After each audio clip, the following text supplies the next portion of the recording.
Blog Talk Radio. Welcome to The Nonprofit Coach with Ted Hart, the most listened to radio show in the nonprofit sector, dedicated to helping your charity succeed. It's no secret that combining online and offline techniques is the key to fundraising success, and practical nonprofit management advice is what you need. The Nonprofit Coach with Ted Hart is the perfect landing point to learn from experts around the world who provide advice you can use. Ted Hart is without a doubt one of the foremost nonprofit thought leaders.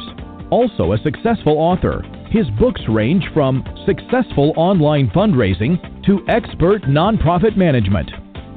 Guests on the Nonprofit Coach are leaders in their field who share their insider tips and trade secrets in a conversational style both the experienced and novice will benefit from. Ted lectures around the world, but now he's here for you. From the latest in charity news, technology, fundraising, and social networking, Ted and his guests help you and your organization move to greater levels of efficiency and fundraising success. This is a live call-in show.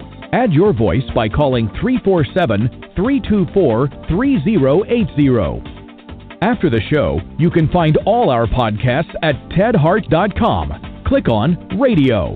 Don't forget to dial 347-324-3080. Now, welcome the host of the Nonprofit Coach, Ted Hart.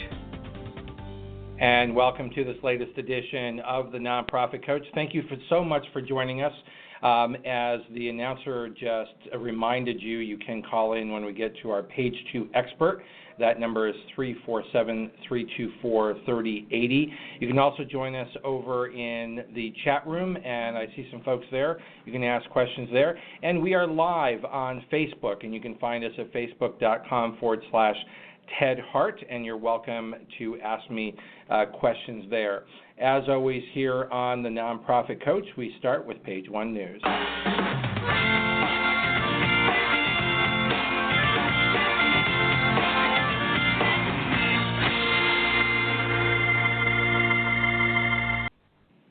First up here on the Nonprofit Coach, on Page 1 News, is Davis Parchment. Davis is the Manager of Knowledge Services, which means she's super smart, over at the Foundation Center. And welcome here to the Nonprofit Coach, Davis Parchment.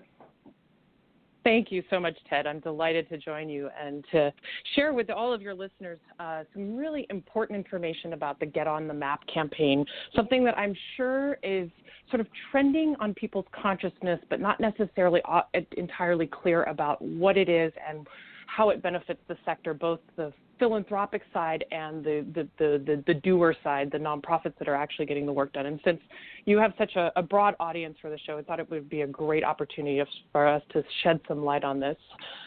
Before I jump into the actual campaign, let me sort of explain how the campaign was born and why it was born. And I think it's something that all of your listeners can identify with. If you've been in the sector for longer than 10 minutes, invariably you have run up against at some point some of the information challenges that we have.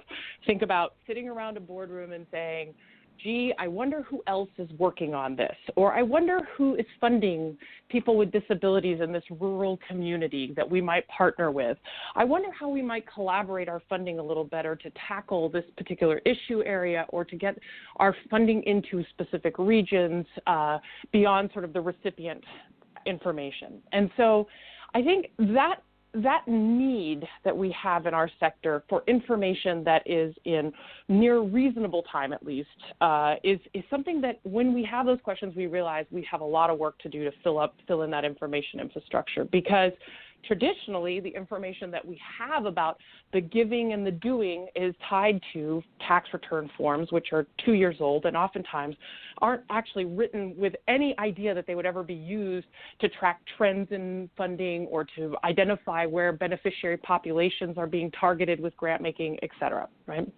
And so it was sort of out of that need that this campaign was born. It's 2016, almost 2017. We can't look at 2-year-old tax forms forms to identify what's going on now. We need to be able to be more nimble. We need to be able to be responsive in case of emergencies.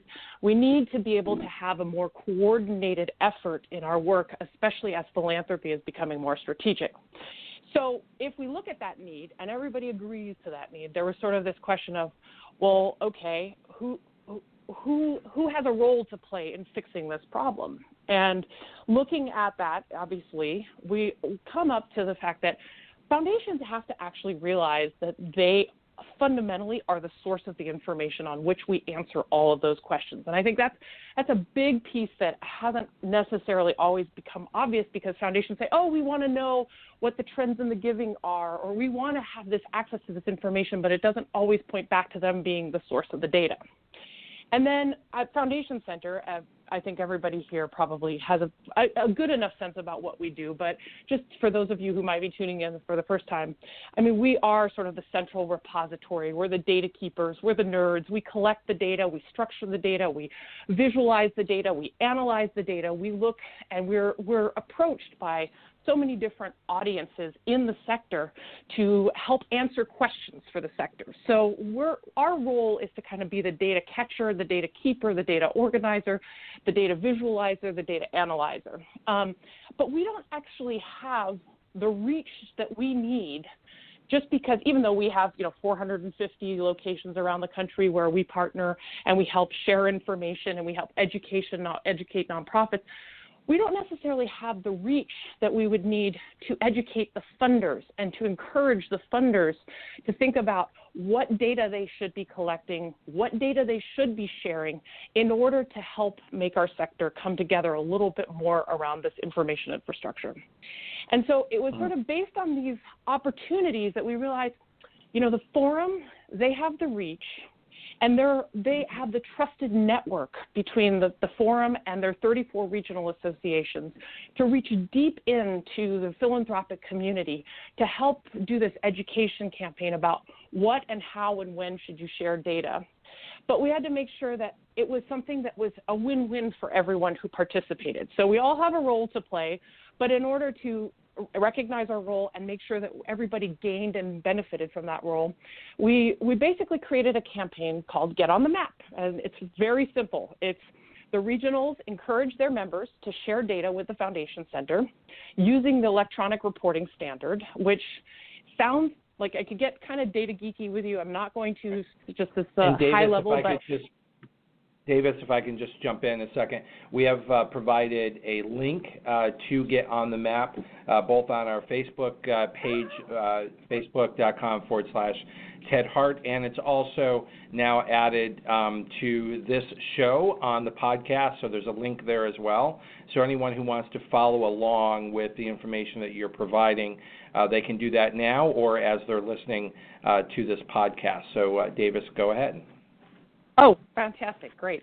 And so basically the regionals are encouraging their foundation members to submit data following a standard that the Foundation Center has identified since 1956. We've been collecting and answering questions about what's going on in the sector. And so we've identified some data elements. Like there's the basic bean counting stuff, which is, how much money went to who, right? That's kind of what the IRS forms are for, right? What we want to get is beyond that. Give us a rich grant description. Was there a specific population that was targeted? What were the subjects of the grant? Where did the grant go beyond the recipient address, right? If you're thinking about some of the rural-urban divides or, Washington, D.C., that's a hotbed for international NGOs that are actually working overseas, right? So how do we track the data more accurately? And within that sort of template is an opportunity for foundations to share that more complete, that more accurate data about the intentionality of their giving. But in order for foundations to understand, because there's sort of an education piece of this, what we have done is we've visualized the data that they have sent to us in these custom maps that become member benefits for the regional associations. So then the regional can see how the data that they submitted to us is translated into an interactive tool that becomes then an opportunity for them to scan the landscape in the region, sort of like a member directory on steroids. But it also is an opportunity for them to even improve the data that they're submitting. So there's 26 regions that are participating in this campaign around the country. They represent over 3,000 funders. They represent over $55 billion in giving. And they're all encouraging their members to start to standardize the data for the sector and to get ahead of the 990 lag. So it's very, very And Davis, now how does that data coming in, does that also get mapped to the SDGs? So that's actually where the benefit comes in, and the efficiency is built into the sector. So wherever the data comes in and it is coded where it's appropriate to other conversations that the Foundation Center is managing, whether it's the SDGs or democracy funding or media impact funding or equal footing, all of these other subject-specific conversations benefit immediately from the data if that grant making has those beneficiaries or those subjects in common. So that's the nice thing about having a central repository. You're building some beautiful data efficiencies where it's sort of one data point of entry and now multiple data use points, right?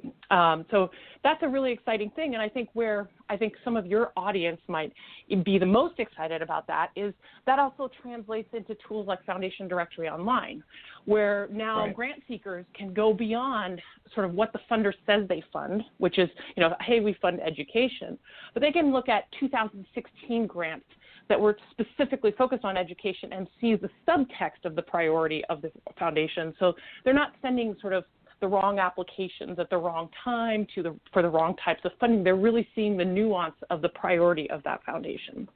So that's a they really can also great benchmark. benefit.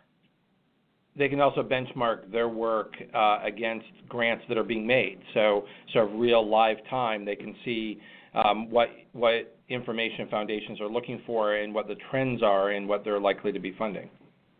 Exactly. It makes for a much more nuanced and intelligent conversation when you approach a foundation to be able to say, I see you have, and this is why I see the fit exists, as opposed to, we're sort of interested, you're an education funder, should we apply, right? That's not, no one wants to have that conversation. Right. See, everybody, really didn't I tell you that Davis Parchment was very smart? She is. But Davis, you also have a way to help everybody else become very smart. You have some upcoming events. You have some webinars that folks can register for. Can you tell us a little bit about that? Well, I think I'm gonna split my advice for your audience to say, if you're a foundation and you want to get involved, let me encourage you to check your regional website. And there's every region that's participating has all the information you need on their website about how you can participate and, quote unquote, get on the map. And within that, you will be encouraged and Davis, to I'm sorry I keep interrupting, but I want to direct people. So on the link that we provided for Get on the Map is a link to each of the participating organizations. So everybody who is a funder who is listening and wants to be able to find that link, it's already there. Perfect. Thank you. So go to your regional association, and one of the things that you'll find is that they're all listing those webinars. And those monthly webinars that we offer are exactly how you can participate. So we're going to get under the hood of some of the data elements and talk about how you export and share data and make a regular practice of it. And those are just monthly for all foundations to join in, and all the information you need will be at your regional website. And then I will say also, tell a friend about this, because as I mentioned, we all have a role to play to fill in this information infrastructure. And so, the more we can get the word out to the funders that we're collecting this information, the better off we are. Now, for your nonprofit audience, I would say here's how you benefit from this. Go to one of the Funding Information Network locations, and you can go to grantspace.org, and I'll let Ted maybe put that up for people. I'm putting that right now. So grantspace.org. Yeah. And if you go to grantspace.org, there's a little link on the top that says Find Us. Type in your zip code, and that will tell you all the locations where you can access the directory that will actually point and structure that data, in addition to everything else the Foundation Center collects, in such a way that it helps you to identify a really solid match with funders. And what's cool about this is that the Foundation Directory Online doesn't just limit to the funders that are in your region. It really targets the funders that are out of your region that are funding in your region. Because one of the things I think nonprofits come up against all the time is they are stuck with like the same 5 foundations in their neighborhood that they think are the only ones that fund in their neighborhood. And how do you break out of that? And what you come when you see that central repository, when you see that national picture or that international picture, you start to realize there's a bunch of random foundations that fund in your area and you have no idea why. Like when I look in Oregon, for instance, there's a bunch of Iowa foundations that fund in Oregon. Who knows why, right? But they do. Or they may be funding on a topic, right? It may not be that they even know that you exist, but they're keenly interested in a topic. Exactly. So this data benefits everyone, and I encourage your nonprofits to go ahead and take a look at GrantSpace. Find the location closest to you where you can go and tap into the directory, have somebody there who knows how to navigate it, use the directory to really do an intelligent research process around identifying a good partner for your work. So that's the Get on the Map in a nutshell. Well, Davis, thank you so much for being our guest here on the Nonprofit Coach, and we look forward to having you back with the Foundation Center Minute. Great. Thank you so much, and have a great show. Thank you. And now we move on to page 2.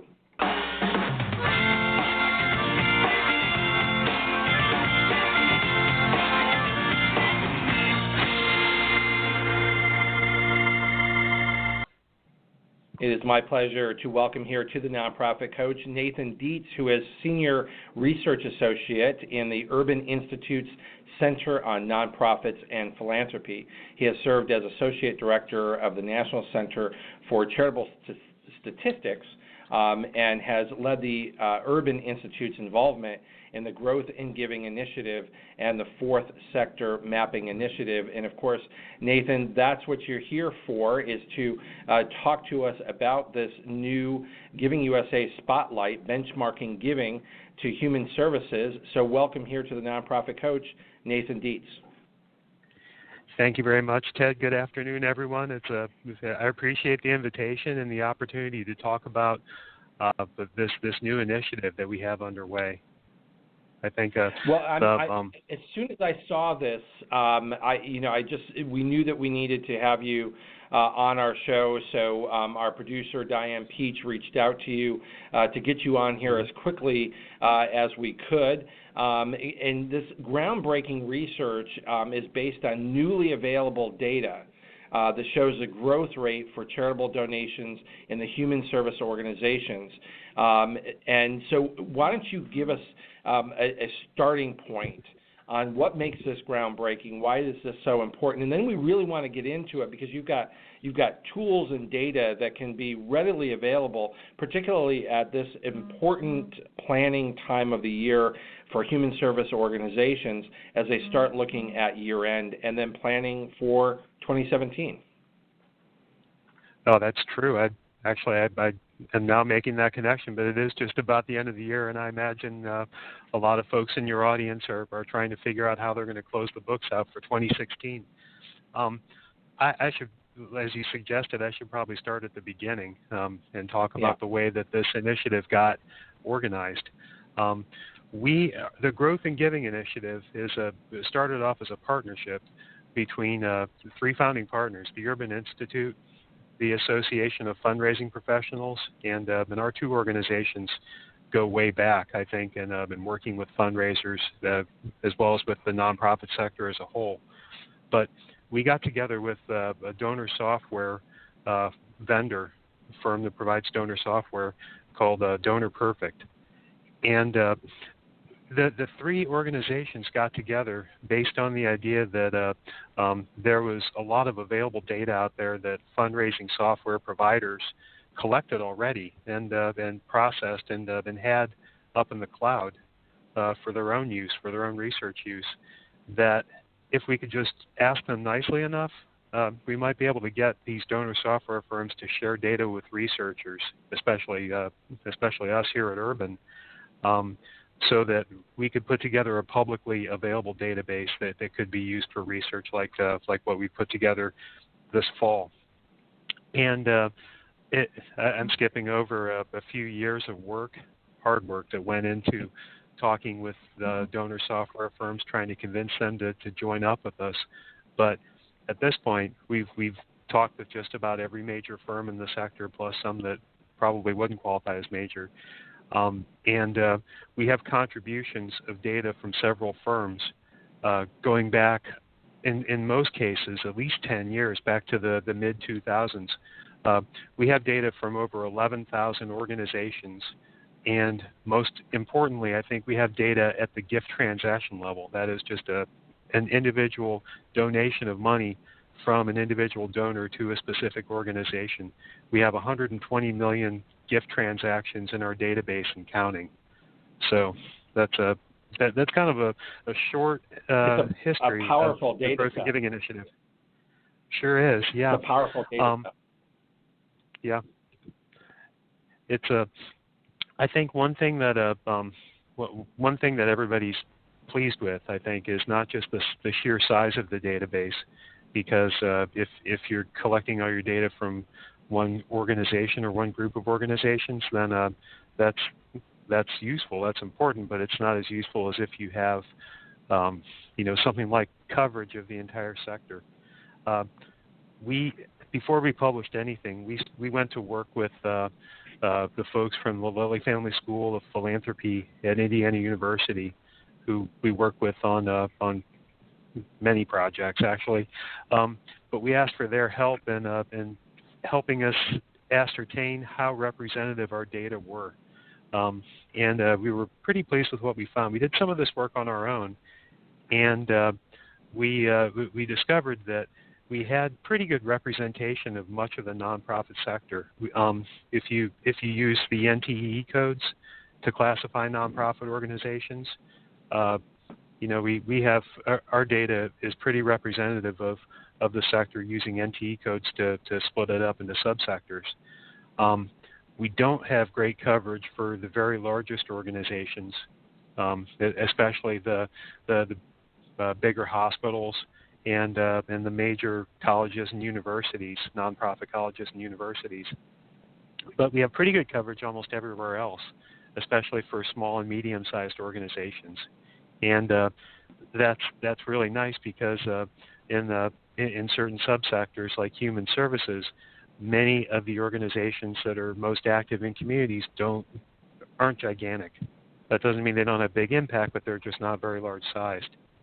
So, these organizations really provide and create what is often known as the safety net, right? So we are talking about organizations like food banks and homeless shelters and youth services, sports organizations, family and legal counsel services. So this is really, that on the ground network that oftentimes those in need really depend upon.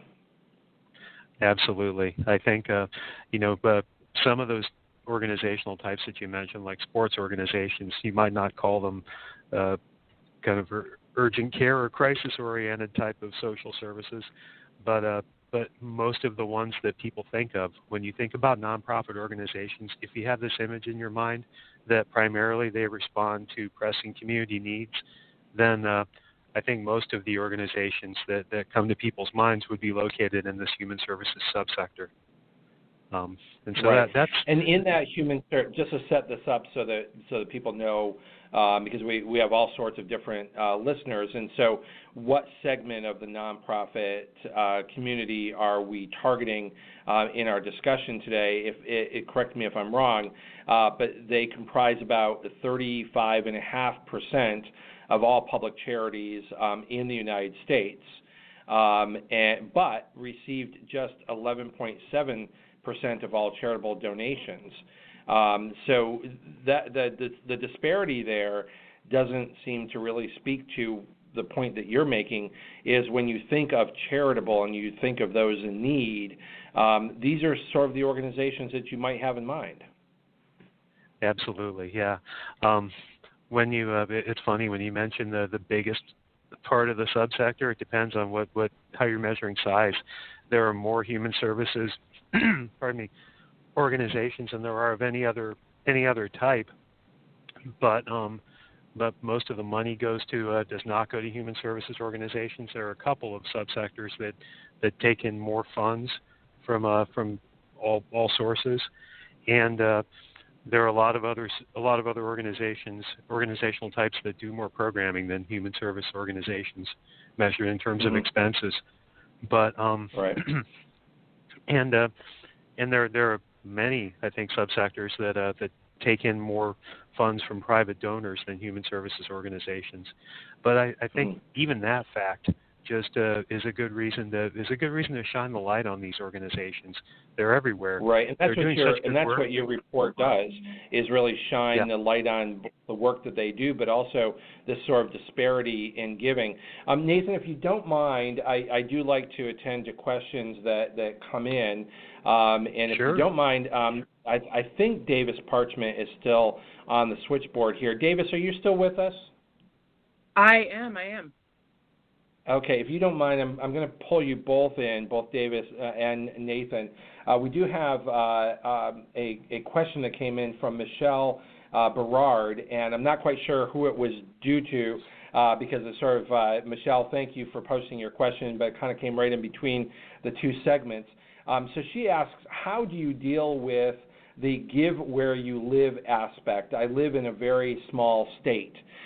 So I think Michelle's going to really benefit by having a lot of firepower here because you both come at the sector with very important data sets. So Nathan, can you take that question first? That you were mentioning how a lot of these organizations, while they make up roughly a third of all nonprofits, are in very small rural areas. So how do you deal with the give where you live aspect of this? Well, we can find out how organizations do from raising funds from private donors from all parts high and low, all parts of the country.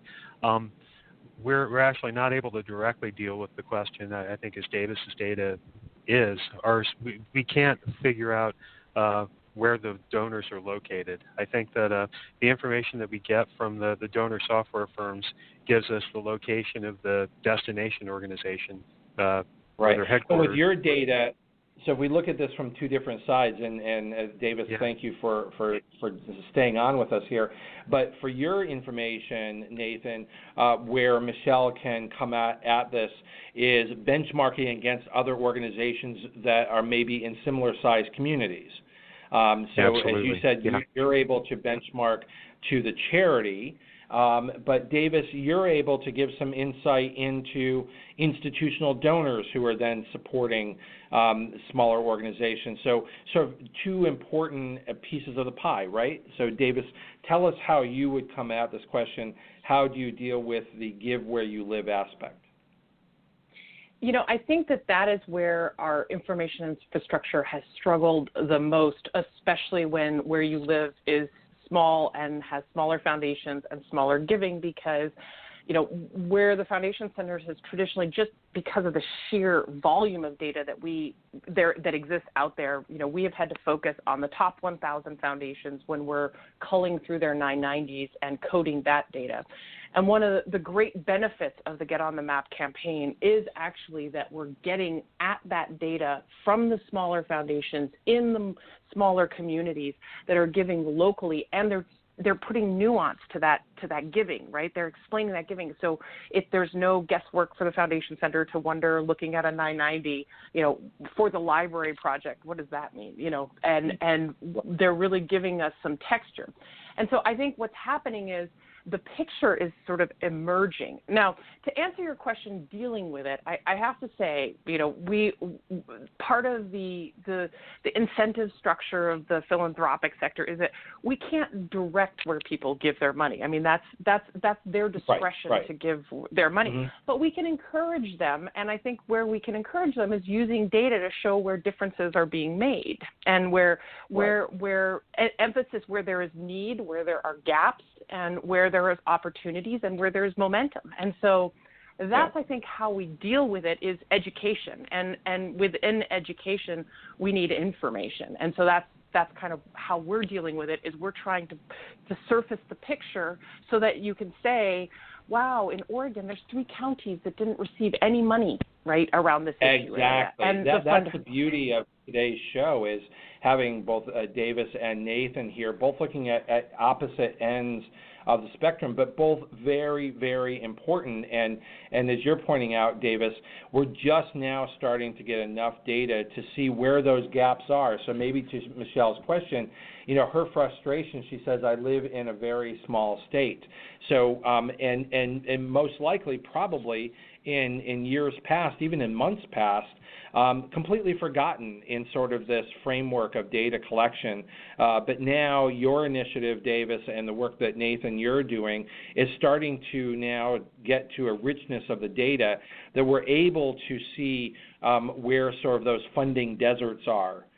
From the funding perspective, so that you're able to, Davis, map and see what counties within a state where maybe there's a great deal of need, there's no funders that are funding. And Nathan, you can look at it from the perspective of looking at it from the charity's perspective that is in that small community, and able to map back to average gift and how that might be either the same or different from similar size charities and similar size communities. So at least folks like Michelle who really care about this and are struggling and have been struggling, there are some emerging data sets that allow you to at least start modeling what that looks like and be able to then speak authoritatively to funders about funding deserts and why they exist and what they can do about them. That's true. And first of all, Davis, I've hearing the discussion of Get on the Map. I think that this is yet another tremendous project and initiative that the Foundation Center has going. And just know that over here at the Urban Institute, we're rooting for you as we tend to do. But excellent. yeah, but that's great. When it comes to local variation, I think that's one of the strengths of our database too. We have data at the 3-digit zip code level for organizational location. And right now, I'm involved in a project that we're really looking forward to, that we think is going to be really interesting. That studies the relationship between organization level fundraising performance, using stats like donor retention, and the state's fundraising regulatory environment. We've got, I'm working with a couple of scholars who specialize in the study of state politics and policies surrounding fundraising and nonprofit charitable regulations. And we're working together. I'm bringing the data, they're bringing the substantive expertise to this project. That is really important work. And Davis, I'm going to say thank you for staying on and helping us with Michelle's question, which was posted over on our Facebook page, facebook.com/Ted Hart. So back here with Nathan Dietz. Nathan, so is this part of what's new in this new dynamic, is that you and other folks, like the Foundation Center, with the data that you're collecting, are now able to get the attention of serious researchers who can actually start helping us make sense of this data?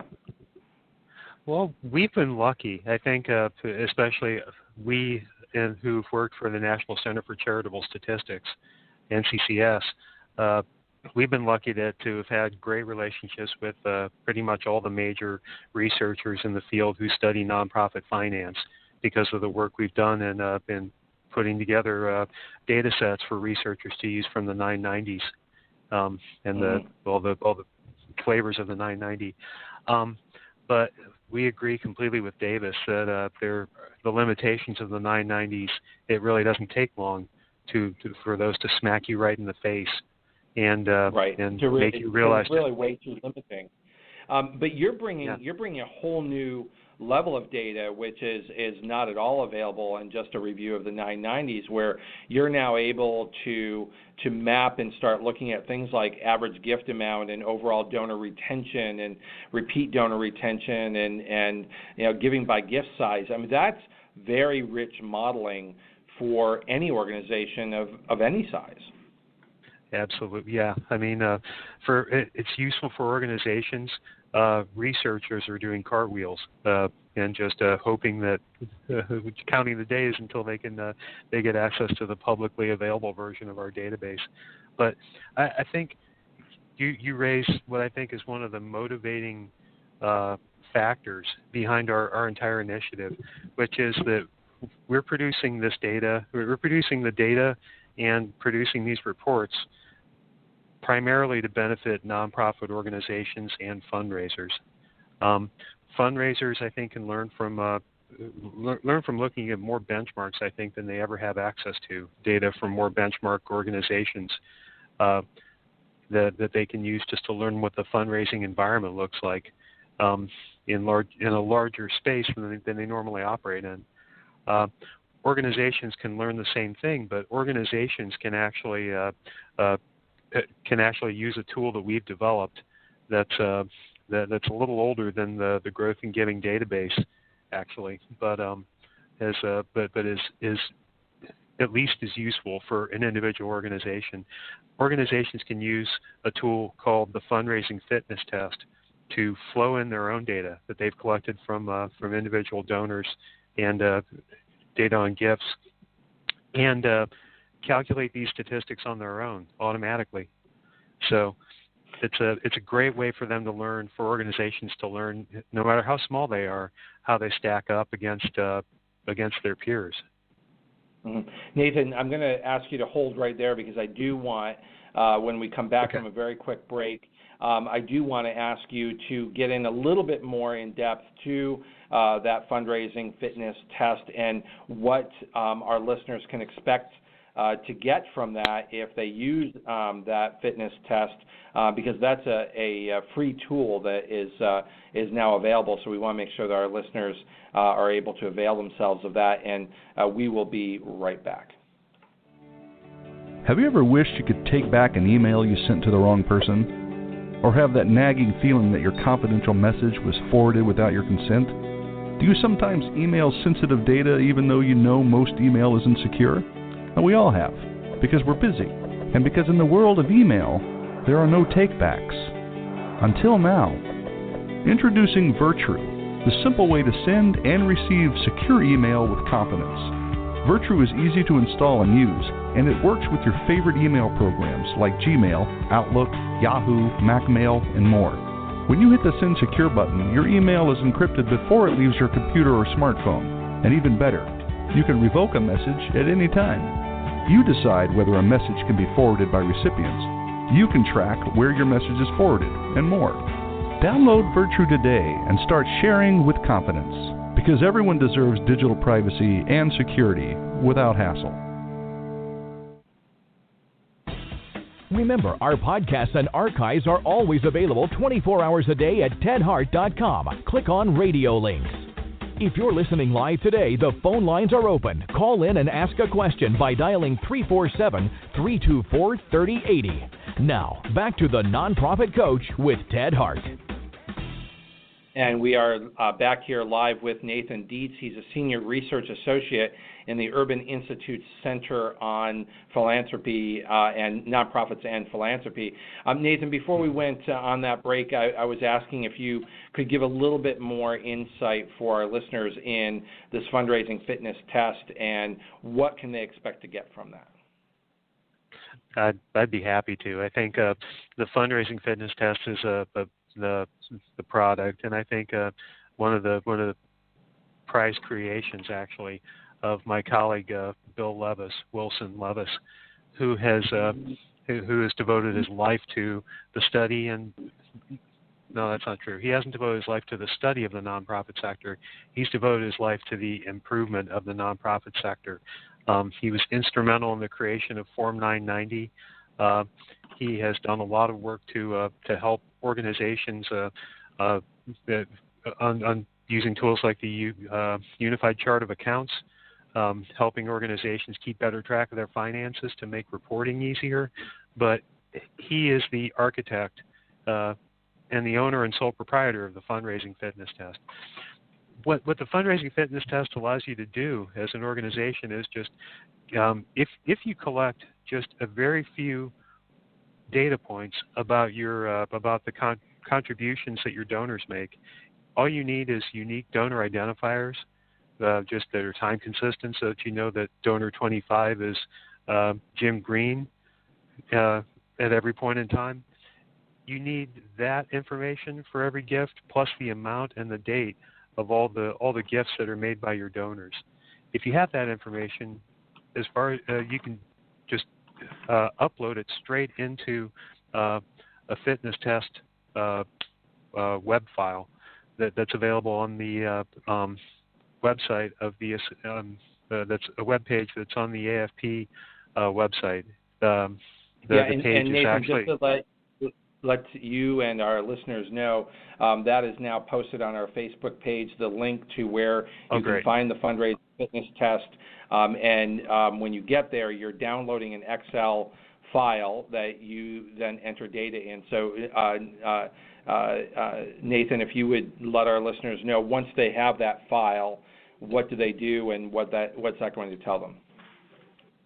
I think all they need to do is just take a gift transaction file after you export it from whatever software package you use, or even if you capture your data in an Excel format. The trick is just to get it into the simple format that the fundraising fitness test requires, and then all you do is just copy that straight into the test itself. I guess there's a page in the Excel workbook where you copy your data, and the statistics that are on the front end data tables all calculate automatically. And you can look at things like donor gains and losses, which is really one of the major insights I think that you get from something like this. You can tell that if you're like most organizations, you acquire a certain amount of money every year. In some cases, it's a lot of money from people who are new donors or recaptures, but you lose probably something like the same amount of money from people who drop out altogether or reduce their contributions. So you're able to take a look at what your net growth in giving looks like from year to year based on changes that you see in the donor database and the amounts that they gave. So you can look at a wide variety of other statistics. I think the test has a number of things. Just about it's really astounding how many different statistics you can create from just a couple of data fields in a database. But the fitness test will show you your fundraising performance, your organization's fundraising performance in more ways than probably you ever imagined. And in doing that, you now are able to, as you mentioned, start benchmarking and understanding your data in a way that perhaps you haven't really been able to look at, either because you didn't have the skill set or you didn't have access to a tool that actually this does the analysis for you. Yeah, absolutely. That's I think the great thing about the fitness test is that it shows people that you don't need to do any more to process your data than you already do. If you have any kind of data collection system set up, then you can use the fitness test to learn to study the same sophisticated metrics that professional fundraisers use when you hire them as consultants to look at your organization's operations. You also, I think on the AFP FEP page, there's a link to a YouTube video where Randy Fox from the Adventist Church's Philanthropic Services to Institutions department shows you how to use the fitness test, gives you some hands-on a hands-on demonstration about how to use the fitness test in an Excel version. So, and as they say, it's a better measure of success. But one of the things, Nathan, that I think is often missed when you gain access to a new tool like this, particularly for smaller organizations, and I'm reminded back to the question that Michelle asked earlier in the show, in terms of for people who live in smaller states or in smaller organizations or don't feel that they have the same sort of access to donors that maybe larger organizations do. Part of that challenge is helping your board of directors understand where you fit within the community and what are the proper benchmarks of success. And a tool like this can help sort of level set the discussion, if you will, with a board of directors that's trying to find a way to provide proper oversight. Definitely. I think that first of all, as Michelle, I was very glad to see Michelle's comment because that's the type of consideration that motivates me as a researcher.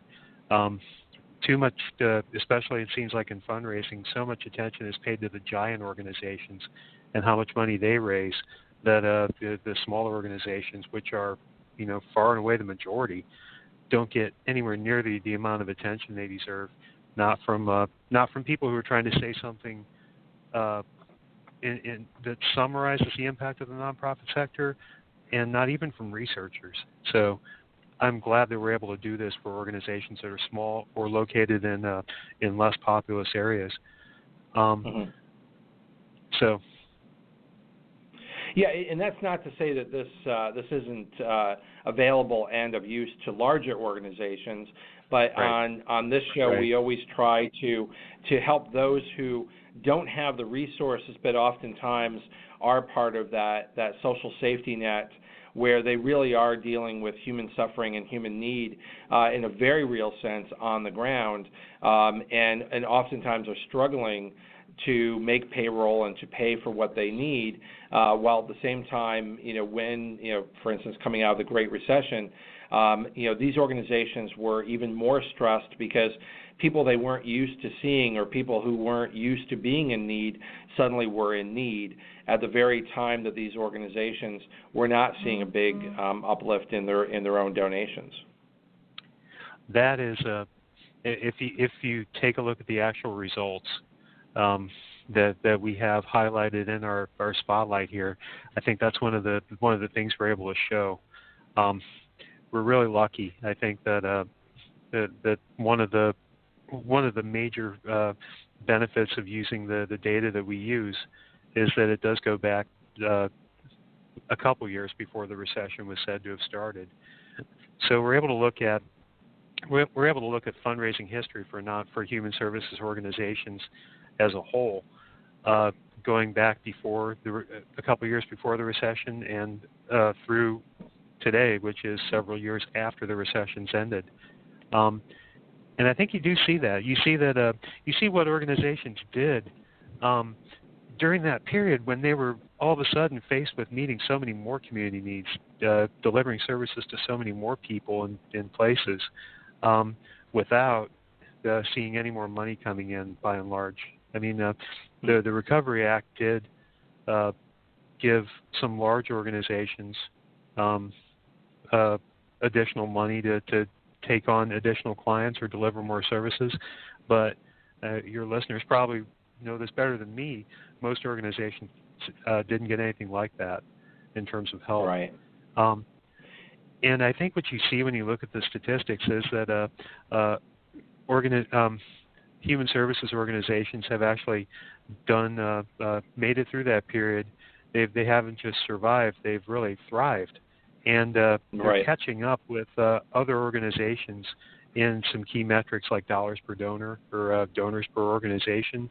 And they're holding their own on other metrics, including some that haven't been trending in the right direction at all for quite some time now, like retention rate. I wanted to ask you to focus on that. One of the things I found very interesting in your report is that those organizations that receive less than $1 million in total annual contributions. So we're talking about really small organizations. You're showing, and the data shows that they're frequently the most successful in donor acquisition. And that may belie what a lot of our listeners today and on the podcast might believe anecdotally, but can you point to why that is the case or how that is the case?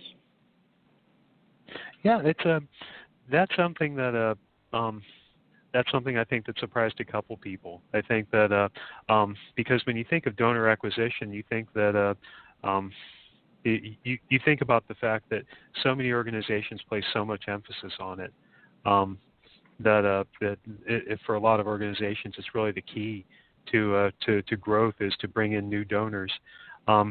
And I think there are a lot of organizations, large, medium-sized, and small, that devote so much attention to donor acquisition that they forget about the donors who are their tried and true supporters, and that's why you see this net gain of money and donors that are required through new donor acquisition, almost get offset completely by the losses that are suffered through donor retention. So, but the question of why small organizations tend to do so well in this is I was surprised by that because I think of donor acquisition as a really resource intensive responsibility of an organization. And here you see that it's the organizations that are smaller who actually do the best job at it, measured by this metric. I think what that might mean, and you see that elsewhere in other figures, but the larger the organization, the better the donor retention. And so maybe that's what you see. You see larger organizations maybe that have the wherewithal or maybe access to their own data to see the results and figure this out for themselves. But they don't do as well with donor acquisition. Data, you show another data point that I wonder if they're somehow related, because at the same time that you're showing that the small nonprofits, so relatively I would say we could call those grassroots organizations, are successful at donor acquisition. My read of that, and please correct me if I'm wrong, is that these are donors who really can identify with that need in their own community. So when you actually get out there and ask, the propensity to give and to be acquired as a donor is relatively high for that grassroots organization. But your data also shows that these organizations are more successful at retaining higher end donors relative to small donors. And I'm wondering if these are actually working with the same data set, and that data set being a very small staff. So a very small staff that might be able to successfully do an email campaign or direct mail campaign, and at the same time really only has a limited number of hours for donor retention, and so they naturally are going to gravitate towards higher end donors because they don't have a big staff and they're not able to do sort of that high touch end of fundraising. And so these two data sets actually work in tandem, even though you sort of don't want them to. Well, you know what? Now that you mention it, this is really interesting, Ted. I think what we could do, which we don't do here, is take a look at retention rates for small organizations and retaining big donors. We break down retention rates by size of the organization, and we break down retention rates by size of the gift. But we don't break the data down in both ways. We have so much data that we could do that, and you're convincing me that we should. Well, good. Well, I think soon, it is a challenge. Folks like Michelle, and again, thank you for that question. Remind us that in this new era, which I'm absolutely thrilled with, the fact that you folks are providing so much more access to data. But my question to you is, are we just now starting to understand the sector rather than necessarily the sector has changed? In other words, this is the first opportunity we've really had to understand all aspects, and particularly smaller organizations, tend to have gotten forgotten or left out of prior research projects, again, because of the lack of data and the lack of capacity to crunch that data. We're now looking deeper into a sector than we've ever seen before. I think we have that capacity, but I personally, and I'm speaking for everybody in our project when I say this, but I think we have the Giving Institute and the Giving USA Foundation and the folks at Giving USA that produce the annual report. We have all those people to thank for the fact that thank for a bunch of things. First of all, we need to thank them all for the fact that through the Giving USA report, we know as much as we do about the sector and about fundraising and about giving and philanthropy. That's the benchmark and has been for decades now. But I think we have the people at the foundation, especially to thank for the opportunity to work with them to produce this Spotlight report.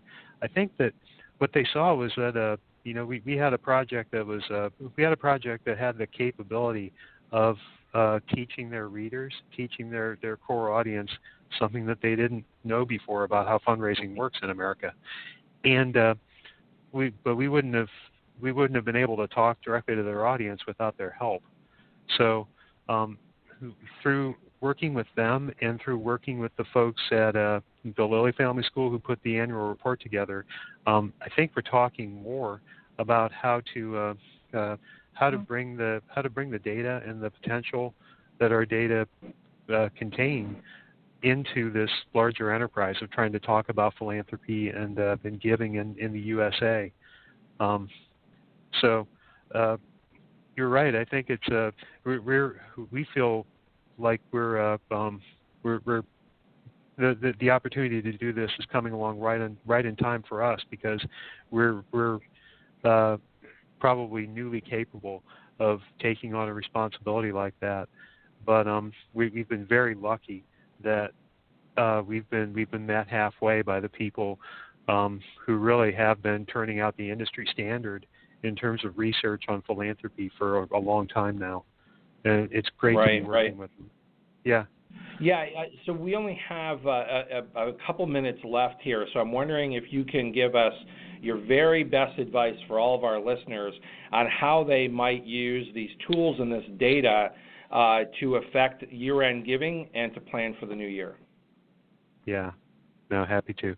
Well, as everybody knows, and I think if you don't know, then it's the last figure in our report, then most individual donations come in at the end of the year, especially in December. It's not the majority or anything like that, but it's far and away more than you see coming in any other month. We have data on the timing of donations, so that's where we can that's what we use to create that figure. But if you have data on your own organization's fundraising and your own outreach to donors, then download it, follow the instructions on afpfep.org, download an extract from your organization's database, and copy it into the fundraising fitness test.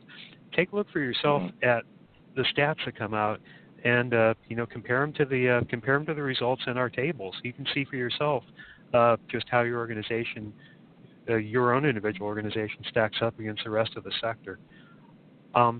Then I think the other thing that only other thing that you might want to do is take a look at the key metrics, figure out what it is you can do to you might choose to do the first to improve your organization's performance, and I think the AFP website has a lot of other good resources that organizations can use to sort of get more hands-on advice.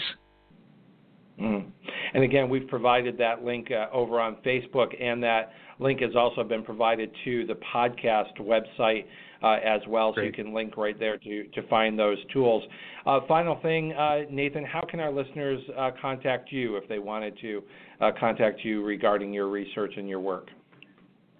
Oh, well, they can contact me personally. I'd love to hear it. I think I'm in the my contact information is at the back of the Spotlight report, and the Spotlight report is we didn't send it to everybody else because it's available through the Giving USA Foundation. But I think did we send out the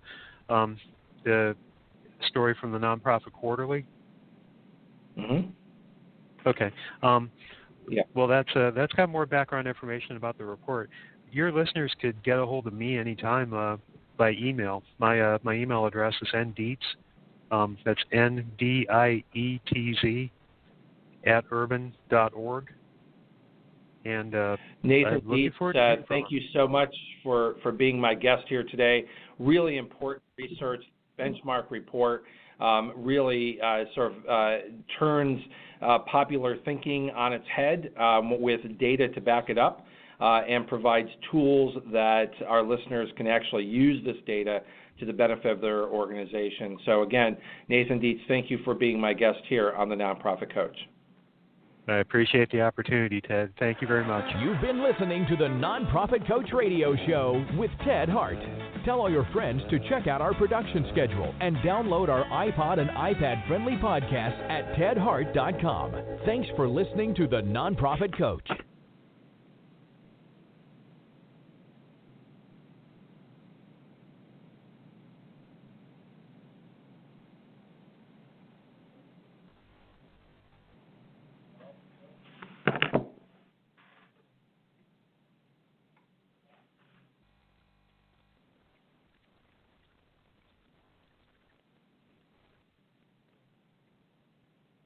Have you Googled yourself lately? Are there negative posts from an ex-employee or from a former client? Maybe an outdated news article? Search engines don't always get it right. For right or wrong, it's your reputation on the line. That's where Reputation Defender by Norton comes in. Take control with Reputation Defender. Their cutting-edge approaches help you to wipe away unwanted information in your search results. They also promote the good stuff. You can start by getting your free reputation report card at reputationdefender.com or call 800-811-4975 to speak to an expert. Top reasons your career wants you to move to Ohio. So many amazing growth opportunities, high-paying jobs in technology, advanced manufacturing, engineering, life sciences, and more.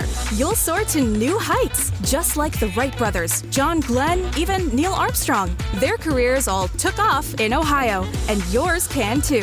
A job that can take you further, and a place you can't wait to come home to. Have it all in the heart of it all. Launch your search at callohiohome.com.